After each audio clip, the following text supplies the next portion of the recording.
قالوا انما نحن مصلحون، جب ان سے کہا جاتا ہے روئے زمین پہ فساد برپا نہ کرو، خوریزی نہ کرو، قتل و غارت گری نہ کرو، شہروں کا امن و امان برباد نہ کرو، عورتوں بچوں کو بے گناہ قتل نہ کرو، اسیر بنانے کے بعد کسی قیدی کے ٹکڑے نہ کرو، بوڑھوں پہ ہاتھ نہ اٹھاؤ، تو کیا جواب ہے؟ قالوا انما نحن مصلحون، ہم تو اسلامی نظام لا رہے ہیں۔ اس اسلام کو حسین نے کیا کہا؟ علی الاسلام والسلام، اس اسلام پر ہی میرا سلام، یہ چاہیے ہی نہیں ہے، گیا پر اسلام، پھر رسول کی شریعت ختم، اگر یہ اسلام ہے یہ اسلام کہ جب تو اسلامی نظام شریعت، اور شریعت کے لیے بے نہیں جانتا۔ تو آج بھی ان خوارج جو آج کے خوارج ہیں، ان خوارج کے گلے میں لعنت کا توق آ رہا ہے، دیکھتے جانا۔ ایک تو آ چکا، ایک توق تو آ چکا، سنو خوارج کون تعارف کرا دوں، اور یہ بھی فخر ہے الحمدللہ اس خاکسار کا، اس جاہل کا، اس بہت ہی ادنا مقام کے حامل کا۔ ان کو سب سے پہلا یہ نام تاریخ کے آئینے میں نے دیا تھا 8 سال پہلے، ایک چینل پہ مذاکرے میں سب چونک گئے تھے، ملا کہ یہ کیا؟ کہ تاریخ اٹھا کے پڑھو، یہ خوارج ہیں جنہیں میرے مولا نے جن کی صفات بتا دی، قیامت تک ان میں کوئی تبدیلی آنے والی نہیں ہے۔ سنو خوارج کی علامت کیا بتائی تھی مولا نے؟ جب نہروان میں خاتمہ کیا ان کا، 9 بچ کے بھاگے، 9 بچ کے بھاگے، 10 نہیں تھی تعداد بچنے والے، عبداللہ ابن عباس یا عمرو بن جمو، ان میں سے کوئی ایک آیا قریب، اور آنے کے بعد کہتا ہے مولا آج اس فتنے کا خاتمہ ہو گیا۔ مولا نے مسکرا کے کہا نہیں، خاتمہ نہیں ہوا ان کا، یہ قیامت تک انڈے بچے دیتے رہیں گے۔ یہ میں نے تشریح کر دی مولا کے جملے، یہ انڈے بچے دیتے رہیں گے، یہ سر اٹھاتے رہیں گے، بغاوتیں کرتے رہیں گے، بے گناہوں کا قتل عام کرتے رہیں گے، لیکن ہر زمانے میں بھیانک رسوائی ان کو ملے گی۔ آخر یہ زمانے میں مولا نے علامت بتائی کہ چوروں اور ڈاکوؤں کی صورت میں آئیں گے، بینک لوٹو کیونکہ جہاد کرنا ہے، اغوا برائے تاوان، اغوا کر کے لے جاؤ، پیسے لو، جہاد کرنا، اسلام لانا ہے، اغوا کر کے اسلام لانا ہے، قتل کر کے اسلام لانا ہے، بینکوں میں ڈاکے ڈال کے، بسیں لوٹ کے، مسافر لوٹ کے اسلام لانا ہے۔ تو مولا نے کیا پہچان بتائی کہ چوروں، ڈاکوؤں اور اغوا کرنے والوں کے لٹیروں کی صورت میں سامنے آئیں گے۔ یہ ہے میرے مولا کی پیشین گوئی ان کے لیے، ان کی پہچان یہ ہے کہ یہ شریعت نہیں جانتے، مگر نعرہ کیا تھا؟ نعرہ کیا تھا؟ وَمَا حُکْمَ إِلَّا لِلَّهِ لَا حُکْمَ إِلَّا لِلَّهِ إِنِ الْحُکْمَ إِلَّا لِلَّهِ، اللہ کے سوا کسی کی نہیں مانتے۔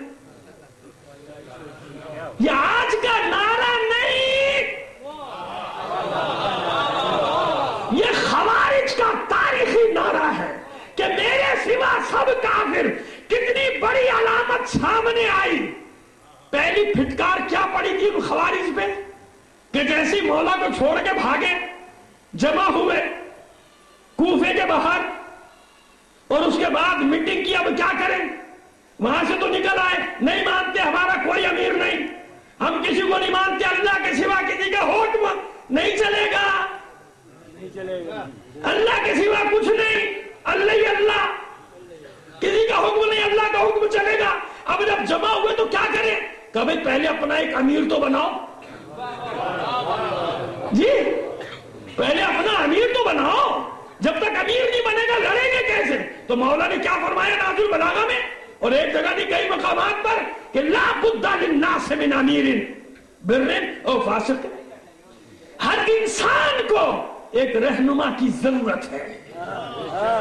امیر جو نہیں چاہتے جانتے کہ مرجعیت کا مقام کیا ہے، اللہ ان کو ہدایت دے دے۔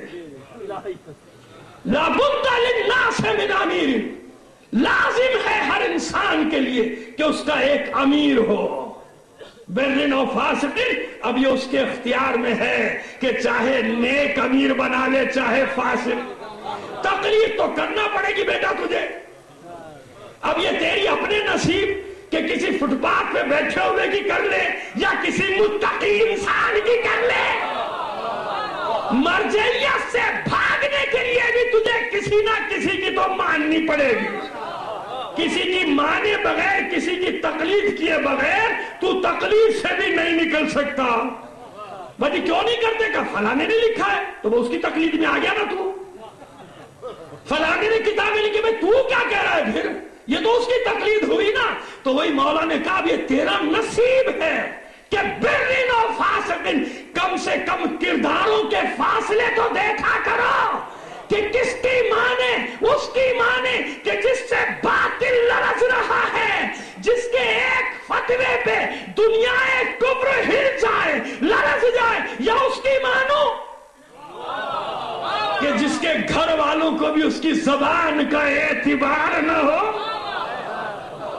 جو اپنے گھر کا نظام نہ چلا سکے. صحیح طریقے سے ذرا کریکٹر کا تو فرق رکھ لیا کرو، نہیں تو کیا انجام ہوا خوارج کا؟ علی کو چھوڑا تو امیر کیسے بن گئے؟ ایسے بن گئے کہ عبداللہ ابن خباب، یا کہیں نقطہ غائب ہے نسخوں سے، عبداللہ ابن حباب جیسے صحابی کو اس کی زوجہ سمیت، اور زوجہ بھی حاملہ، پیٹ سے بچہ بھی نکال کے قتل کر دیا. یہ شریعت کی گت بنی، یعنی جاہل ترین لوگ ان کے امیر بن گئے. جب انہوں نے امام حق کو چھوڑا تو ایک تو ہوتا ہے فاسق اور اس کے ساتھ جاہل بن گئے. آج کیا ہوا؟ ارے سارے دنیا کے میڈیا نے بایو ڈیٹا چھاپ دیا، سی وی چھاپ دیا کہ امیر 3 جماعتیں پڑھا ہوا ہے. کتنی جماعتیں؟ تو لعنت کا پہلا توق کیا آیا کہ حق کو چھوڑا، باطل کے پیچھے چلے، 3 جماعت پاس امیر. اس 3 جماعت پاس امیر نے کیا کیا؟ ارے شہداء کے خون کا ایک معجزہ اور دیکھو. جب ہمارا قتل عام ہوتا رہا سب خاموش، کوئی سیاسی پارٹی، کوئی مذہبی پارٹی، کسی کے پیٹ میں مروڑ نہیں اٹھ رہا کہ کوئٹہ میں کیا ہو رہا ہے، ڈی آئی خان میں کیا ہو رہا ہے، کراچی میں کیا ہو گیا، چکوال میں کیا ہو گیا، ڈی جی خان میں کیا ہو گیا. کتنے شہروں کے نام گناتا چلا جاؤں، یہاں تو ہر جگہ شہداء کی داستانیں ہیں. لاہور میں کیا ہوا، کسی کو کوئی درد نہیں ہوا. لیکن اس کا ظلم پر خاموش رہنے کا نتیجہ کیا نکلا؟ ارے زیارت وارثہ کا کمال تو دیکھو. اللہم لعن قتلت الحسین، اصحابی تو اپنی جگہ، لعن اللہ امتا قتلت کا، جس نے قتل کیا اس امت پر بھی لعنت. لعن اللہ امتا ظلمت کا، جس نے ظلم کیا اس پر بھی لعنت. ایک تیسرا گروہ کون سا ہے؟ لعن اللہ امتا سمعت بذالک ورضیت بہ، جس نے یہ ظلم ہوتے دیکھا، ظلم ہوتے سنا، خاموش رہا، اس پر بھی اللہ کی لعنت ہو. تو ظلم پہ خاموش رہنے کا نتیجہ دیکھ لیا. ایک تو اس 3 جماعت پاس نے سب کو کافر قرار دیا، عدلیہ کافر، پارلیمنٹ کافر، قومی اسمبلی کافر، صوبائی اسمبلی کافر، مذہبی جماعت کا یہ بھی کافر. سب بل بلا کے چیخ پڑے، خود ہی بایو ڈیٹا چھاپ دیا کہ یہ 3 جماعت پاس ہمیں کافر بناتا ہے. تو اب تو بننا پڑے گا.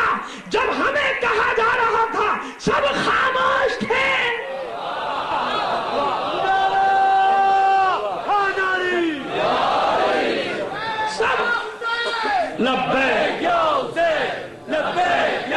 اب سنیں عزیزوں، میں بڑے اہم موڑ پہ آ گیا ہوں. سنیں، میں خود نعرے لگوا دوں گا لیکن ابھی میرا ٹیمپو ٹوٹ جائے گا. ایک عجیب موڑ پہ آ گیا ہوں. تو اب دیکھیے کیا ہوا.